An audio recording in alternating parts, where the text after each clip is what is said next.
Hello and welcome to my YouTube channel. Thank you for joining me today. In today's video I wanted to talk about creating art during lockdown.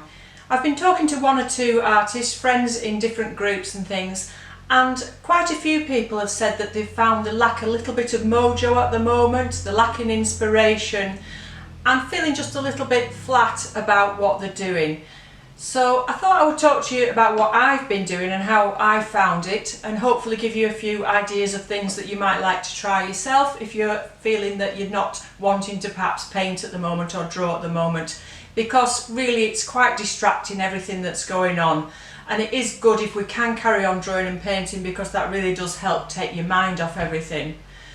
So to begin with, I'm going to go through the paintings that I've done since lockdown began, sort of at the end of March, about the third week in March, towards the end of March, one at a time, and talk really about why I did them and how I've done them. Before lockdown, for the last year or 18 months or so, I've been doing quite a lot of landscape paintings. And the idea mostly for this series was to try and do them from the tops of the mountains looking down. So I wanted to get quite high up and get some really distant views like the one here. Now at the moment we can't walk up to the top of the fells. The mountain rescue, for obvious reasons, don't want to be getting called out to people on the tops of the fells, so they're asking us to stick to lower level walks. So I'm unable at the moment to do any of these kind of views of landscapes. So that kind of put a bit of a dampener on things for me, because the way I like to work is I take photographs and do sketches, and then I like to do the actual painting within a few days of that, really, whilst it's all still fresh in my mind, while I'm still recalling the weather and the atmosphere of that particular day. So really I can't be doing those very much at the moment. But this is actually the first one I did during lockdown. It was a little while since I went on this walk. I think it was February time. As you can see, there's still snow on the tops of the mountains there. And I thought right at the beginning of lockdown it would be a good idea for me. My mind wasn't settling at all. I was watching all this constant news that we're getting on the television when really I should have been switching it off. And I couldn't settle to anything, and I thought it would be a really good idea if I got a big canvas and worked on that and tried to do something nice on that to keep my mind occupied. So this is what I settled on doing, and it's a view looking down over Windermere. This is Windermere here, and one of the things I like about being on the tops in the Lake District is I can see home more or less. So our house is down here somewhere. I'm obviously not going to be able to see my house, but you can always see Heysham and Morecambe Bay. This is the bay in the distance, and it's such a long distant view, it's fantastic. So that was something really to concentrate on at that time, whilst this view was still fresh in my mind. But since then I've not really done many landscapes at all. Then after this I couldn't really concentrate on anything and think about anything I wanted to do of my own work. I had a few goes at things and chucked a lot of stuff in the bin. I was up and down and up and down, and I'm sure you felt this as well. One day feeling absolutely fine and the next day feeling a little bit down. Then our art group were invited to take part in an initiative called Through the Looking Glass, as opposed to Looking, Through the Looking Glass, and this was for Cumbrian artists to sort of talk about how they were feeling during lockdown, and they wanted a piece of artwork, and it didn't have to be a painting, it could be a poem or a song or anything really, from a Cumbrian artist talking about what their feelings were at this time. And so this is going right back to the beginning, to when just after lockdown, and when we'd had all that panic buying in the shops and people were, you know, queuing up for a long time and things like that. And I was quite not liking going shopping, to be honest with you. I still don't. I don't like that whole supermarket experience at all. So my feelings at that time were I would much rather be at home. And I decided I would do a self-portrait for that. So this is the one I've done, and I will put a bigger picture up over here somewhere or something. And this is in acrylic and charcoal. So I wanted to be looking directly at myself really, and to be staring at the viewer. So I put the hills behind. These are just some imaginary hills because, like I said, I can't go walking, so this was looking forward to what we could do in the future. But also I was covering my mouth because I was very obviously concerned with my mouth there, and I've got my inhaler here. So that's my asthma inhaler as part of the reason why I was a bit fearful of going shopping and things like that. And these flowers here were some that my husband picked me whilst he was out and about. He was looking the cows, and because if I haven't mentioned it before, he's a dairy farmer. So whilst he was out and about, he'd seen these little wildflowers that he brought home with him, so that's why they are there. So I don't do many portraits, and I've certainly not done many self-portraits before, but I did quite enjoy doing this, something different, and again it challenges you. So it's very different to doing a landscape. You've really got to look, and I think you can spend hours doing a self-portrait, and if you're not confident enough to do a self-portrait of your face, why not try doing your hand or even your foot? And you will be so absorbed in trying to get it correct and looking at the measurements and the tones and the shadows that you will soon find 2 or 3 hours have passed where you've not been worrying about other things that might happen to be on your mind. Then, having done one self-portrait and quite enjoying it, I decided to have a go at another one because I saw online a competition that you could enter, and again it had to be done during lockdown. It had to be a self-portrait and it had to be done in that time frame. It couldn't be something that you did a year ago and just fancied entering. So I decided to do another self-portrait. So that's this one, a little bit severe looking. My husband and son were quite scared of this picture, this image of me. And it's quite interesting compared to the first one. The first one I've got a very long fringe. I was actually due to have my hair cut a couple of days after lockdown. So the first painting there I had a very long fringe, and this is considerably shorter because you can probably tell I've had a go at doing my own hair. So yeah, quite a severe looking picture, again looking straight at myself, and really I think looking quite worried at that time. So I'm not sure how I'll get on with that. Like I say, I'm not experienced at portrait painting, and I'm sure there'll be lots of other people who have entered into that competition. So I should have said actually the technique, and the same as the last one, it's on paper, it's in acrylic paint. I use soft-bodied, Liquitex soft-bodied acrylic paints, and over the top there's some drawing with charcoal just to get some nice lines in. I always like to draw and I like some lines, and I find this technique, it's exactly the same as the technique I've used on here, of painting first, just looking at where the colours are and the tones, which is all I really do. I don't do a drawing to begin with, I just look at where the colours and tones are and then I do the drawing on top. I really found that doing those portraits helped me. It helped take my mind off things, and my mind wasn't skipping about quite just so much. I tried to switch the news off, which, you know, it's a silly thing, isn't it, having to tell yourself to switch the television off, but it really isn't helpful listening to all that news every day, and the radio as well. So I switched to playing my music while I was working, and that really helped, and really concentrating on something for all those hours really did take your mind off things. So then I started looking for other things online, and actually things pop up. If you follow people on Instagram and you follow them on Twitter and Facebook, you'll find all these competitions and challenges popping up on there all the time, and what you really need to do is look for the hashtags that you should be following, and don't just follow people, follow the hashtag of whatever's going on, and you'll find that way you see other people's work, which is really nice.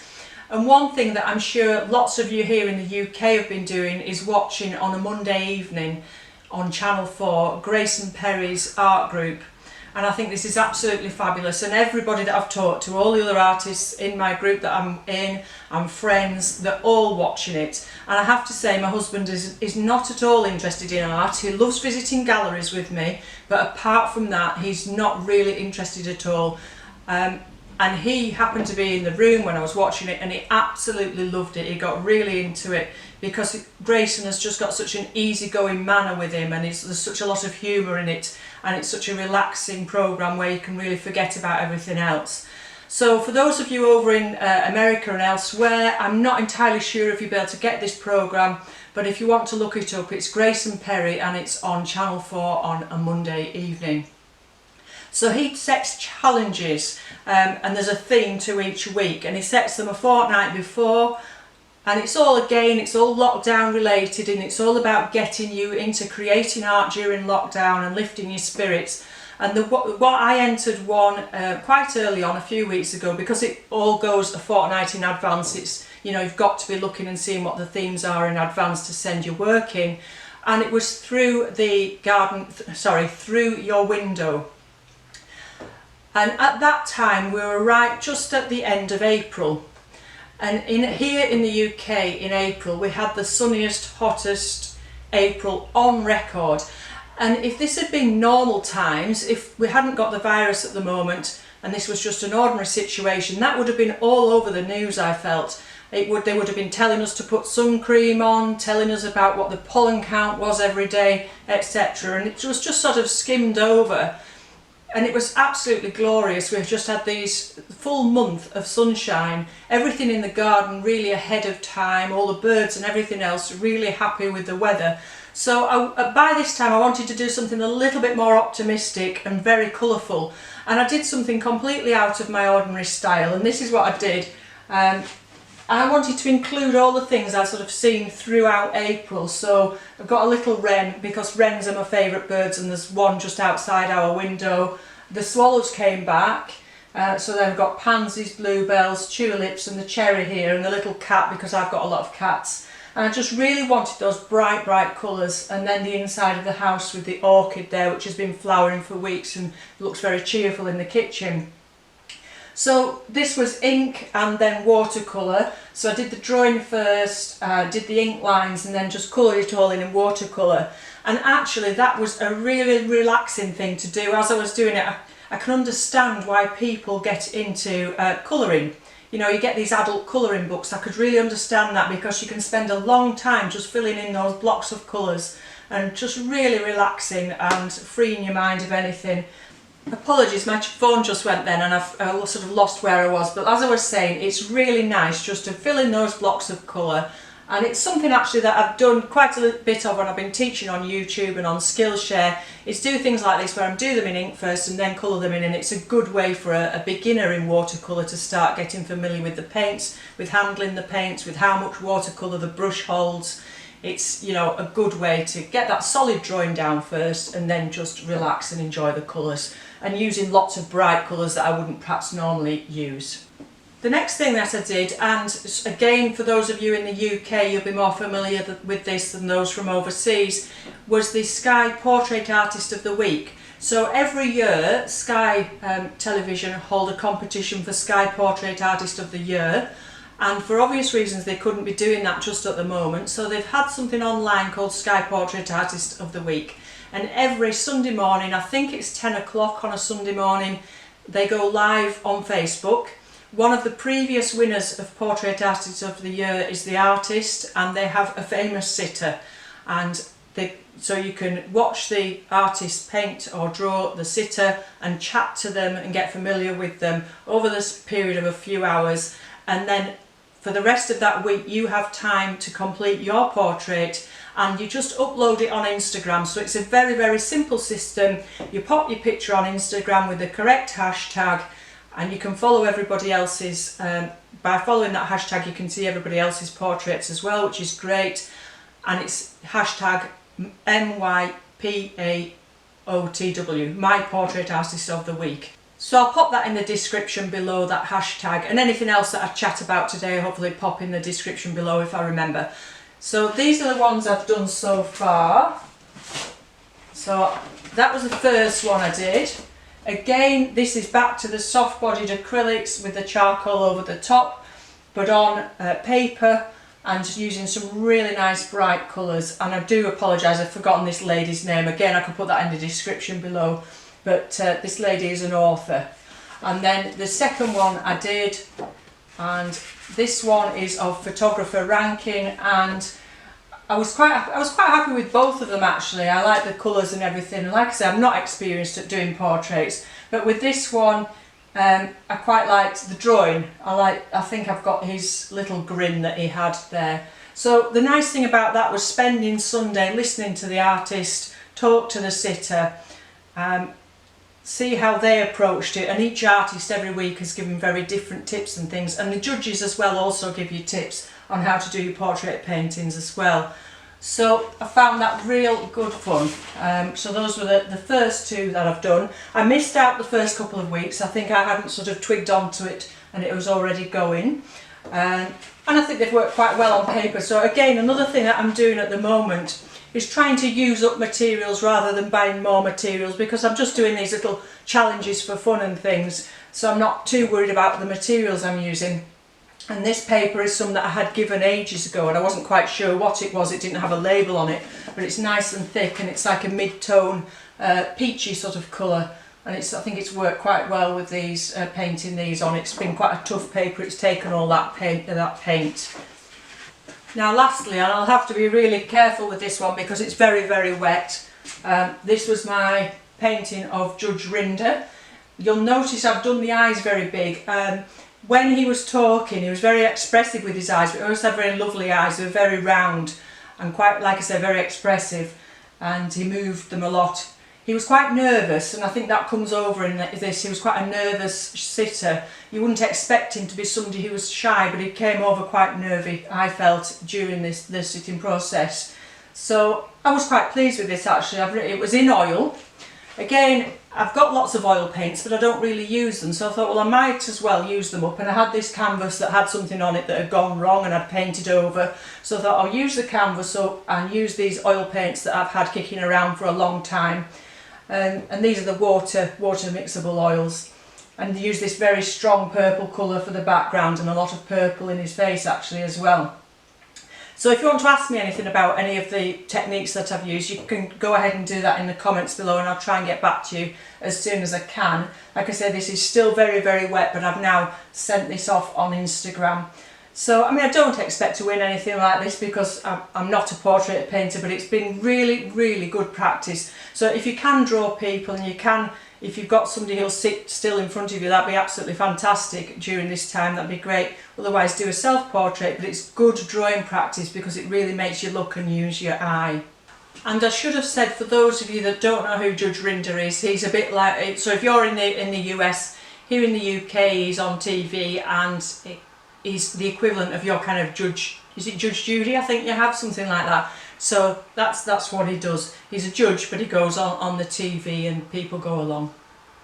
So for the moment, that's most of the things that I've done during lockdown. I've also been doing lots of little bits of sketches, playing with different materials, and I think it's good sometimes just to get all your materials out, especially those things that you never use that are just going dusty in a box. Just get them out, get a scrap piece of paper or even a piece of cardboard, and just have a sketch with them and have a play at get some ideas together, and just be as experimental as you like, because nobody's going to see that work. It doesn't matter if you chuck it in the bin if you're making it with things you were never going to use anyway. You could even do some collaging out of bits of magazines and things. Whatever you use to make it, just, you know, have a bit of fun, and you'll find it relaxing. And I think those people that I've spoken to about not being able to work, not being able to do their own art, I think a lot of them have said once they start, and once you start just doing other things, it really gets you back into doing your own work. So by doing all these portraits and doing all these challenges on the TV and on Instagram, Facebook, etc., you suddenly find that you feel much more relaxed about it, and you might actually get back into doing something of your own series of work, like I hopefully with the landscapes. So what I'm hoping to do now is get out a little bit more. We can go for as many walks as we like, although we're still not supposed to be going up on the high fells. I'll do some more low level walks at home and take my sketchbook with me and sit outside now we've got such lovely weather, make the most of it. But I do hope that you get a chance to get out and about and do some sketching and drawing, and enjoy your art wherever you are, whatever you're doing. Really enjoy your art and throw yourself into it at this time, because you never know what's going to come out of it. If you use a new material, you might suddenly find that you've found your style and that works for you. So I hope you found this video useful and interesting. I hope I haven't rambled too much. Anything at all you want to ask me, just pop that in the comments below, and I'll see you again next week. Thank you for watching, and bye for now.